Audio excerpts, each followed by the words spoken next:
My name is Tyler Finn, and welcome to a special bonus episode of the Abstract Podcast. May is Mental Health Awareness Month, so we sat down and pulled together some stories from the legal and business experts that you hear every week about managing stress, achieving a healthy work-life balance, navigating tragedies at home, leaving toxic working environments, and more. I hope you keep listening and feel inspired to make a positive change in your life and career, or at least feel a little less alone. Let's get started.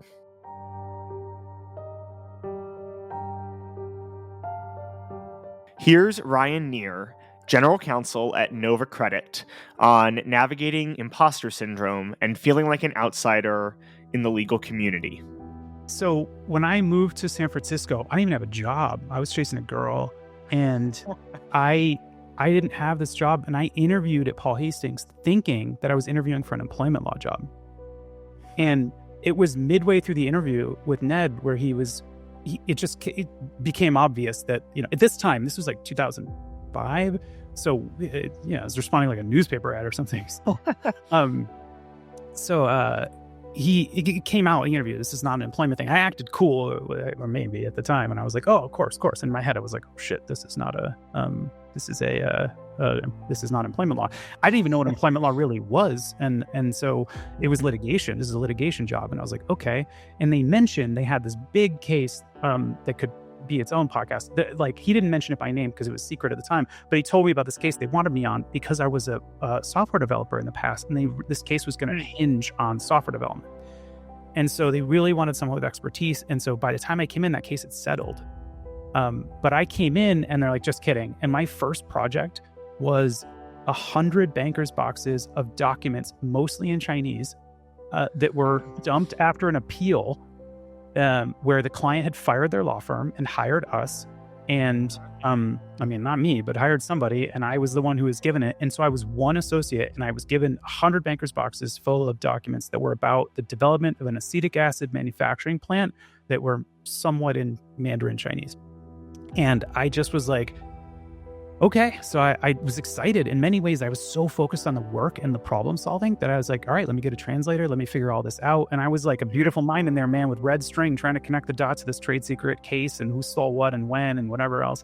And anyway, I did, when I would stop to think, I was so scared because I didn't even want to be a lawyer. The reason, I applied to be in the FBI after law school. I wanted to be a screenwriter. I would move to LA for a while. Really?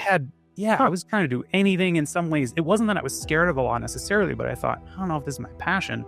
So I applied at the FBI, and I'd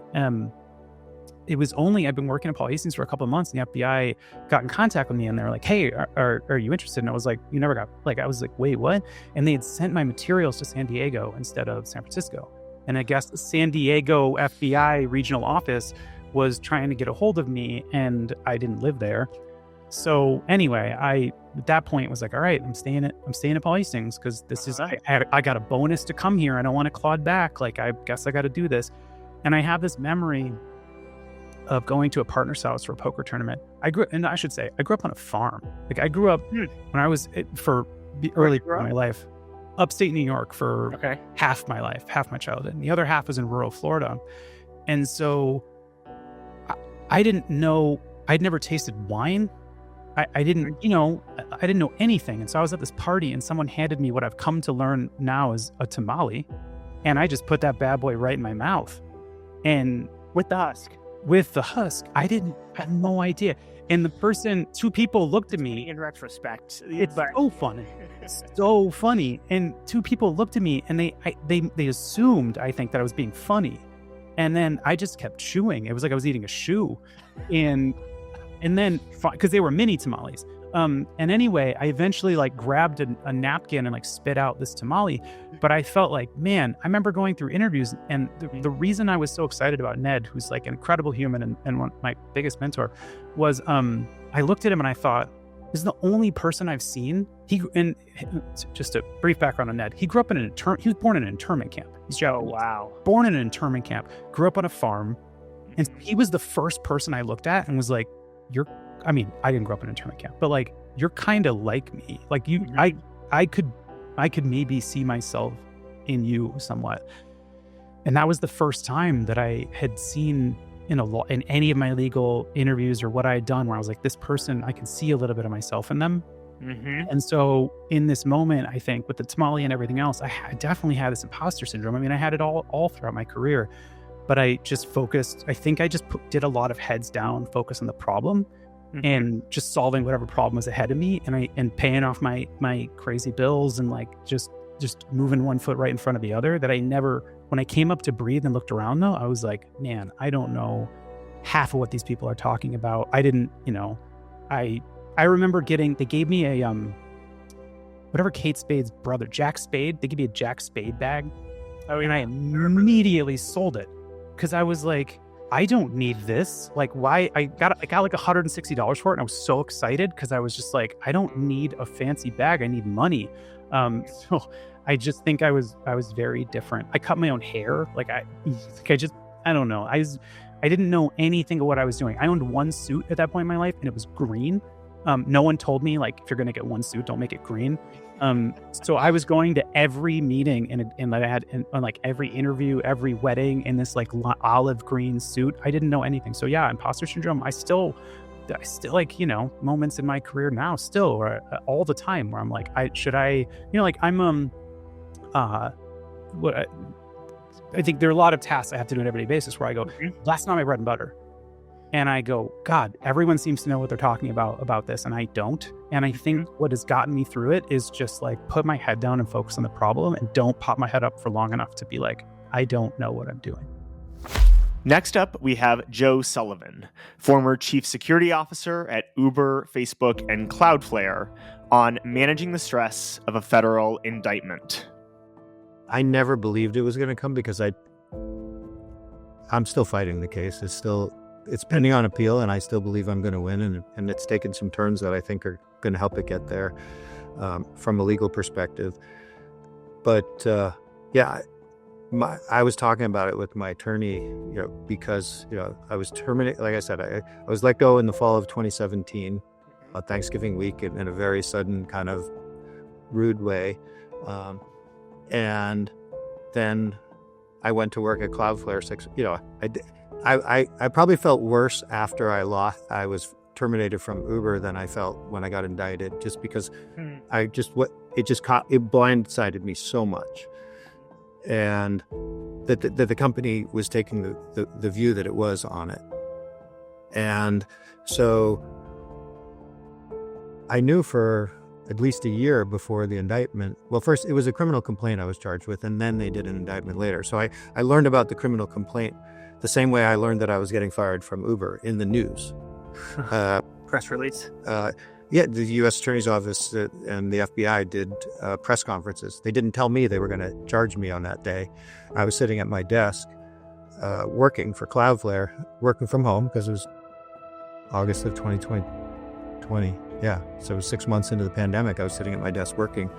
And my daughter, who was moving into college that week, she was with her mom, and they called me because, like, I was texting with my ex-wife about how we were gonna tell her, like, literally on the day she's moving to college. I learned about it, and my daughter's calls because her friend heard on NPR that I'd been arrested, and so she started getting people reaching out to her, like, "Are you okay?" Because the FBI put out a press release that was a lie. They said that they had arrested me when they actually hadn't. I've never been arrested.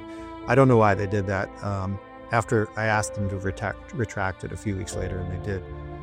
But they put out that fake press release that everybody thought I was in jail. Yeah. And I had to call everybody and say, no, I'm not.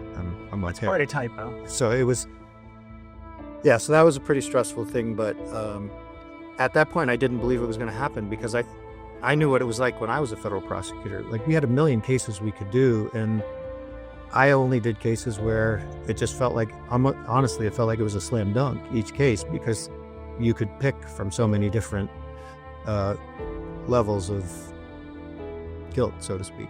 Mm-hmm. And I knew what really happened in this case, and so I just didn't believe it. So I was shocked, and then I didn't go to trial for another 2 years, so I went back to work and worked for the next 2 years and put my trust in my lawyers. I will say that like the other hard part was the first time I went into the federal courthouse in San Francisco, a couple of months before the trial, and it just hit me on a whole other physical level. Like, here's an office in a courtroom that I've been into as a federal prosecutor, and now sitting at the other table was pretty intense. And I always think of myself as a person who stays calm under pressure, because in security, you have what could be the worst situation ever come up like once every 2 months. And then fortunately, it usually isn't. But you have to treat it like it could be the worst thing ever. And so I'm used to that. But when it's about you, it's a much harder it felt like my brain couldn't think the way I normally can. Like usually I can look at a situation and be like, oh, we need to do this, this, and this. Yeah. And I was just like, lawyers, please just do what, like my brain just couldn't, like even sitting in trial, I just felt like I was a zombie version of myself, and I wanted to be more active. It was, I think after I lost the trial, I think of it as winning this. We won the sentencing because that just like knocked me out of my stupor, and I was like, I need to own this, and did much more for the sentencing. Next up, we have an excerpt from my conversation with Lawtrades co-founders Raad, Ahmed, and Ashish Walia on how to support your business partner during difficult times. I'll say one thing, then I'll pass it off to you for the details. We have one rule, which is like, we both can't be depressed at the same time. So no matter what, whoever kind of is depressed, like, and they kind of call that out, the other party can't be like sucked into that. Like, even if you have to fake it, you have to just, you have to be the optimistic one. Yeah. So we get that sort of natural, downside, whatever, when we need it. But the other side has to, I don't know, fake it sometimes. Yeah, no, it's true. I mean, optimism. Yeah, we do a good job at supporting each other when we know, that maybe there's some level of self-doubt that one might be feeling, or, feeling down about whatever issue you're dealing with at the company. So that's been important. And we've always still, no matter all the different pivots and the different cycles that we've been through, we've always kind of kept the same routines as well, right? Like we meet up regularly. We work in the office together every single day. We grab coffee at the same time every single morning. We hang out when we're not working as well. So, I think when you just have that trust with your business partner, your co-founder, it just helps you survive the droughts much better. You know what I mean? And it's just showing up. It's like going to the gym, right? If you're trying to get jacked, right? Yeah, if you show up even on the days you're hungover and you're tired and you're sleepy and you have the worst or a sleep score, like you're still going in there and you're like lifting that weight. And for us, that's why, even though we went remote and all that, like we always made it a point to have an office, and it's just it makes the biggest difference to just physically open your laptop, just sit there, even though it's like a terrible day, your revenue's down, you're like people are kind of like, like leaving the company, whatever, just to be able to show up and sit there and kind of like be near somebody else that's also showing up, like that just goes so far. And again, it compounds. It like the skill of showing up even when you don't want to show up and things are hard is, I feel like, a really underrated skill. And I think there was something on YC that kind of talked about the power of habit. I mean, I'm a big believer in that, for sure, right? Next up, we have Dan Haley, General Counsel and Corporate Secretary at Guild, on balancing work and life after a cancer diagnosis. So it's interesting. So that is true. And it's hard to answer this question without sounding self-aggrandizing. The first time I had cancer, I was in my last year of law school, and it was literally my treatments. My surgery was right before finals, and then my treatments were all through studying for the bar. And I was working part-time at Goodwin Procter at the time. So my day was, I'd get up in the morning, I would go to Goodwin Procter, I would work for half the day, I would go to my bar review class, then I would go to Brigham and Women's Hospital, get my radiation, go home, usually throw up, and then study for the bar. And that sounds, Yeah. just, it was non-optional. I mean, I suppose Right. that's not totally true. I could have said, like, I'm going to put off the bar a year and I'm going to do all these things, but it didn't occur to me at the time. And so in the file of silver linings, that experience did give me the ability ever after to say, well, this thing I'm going through is not that 6-week long period. I'm not throwing up involuntarily while I study for the bar. So, you kind of get through. Right.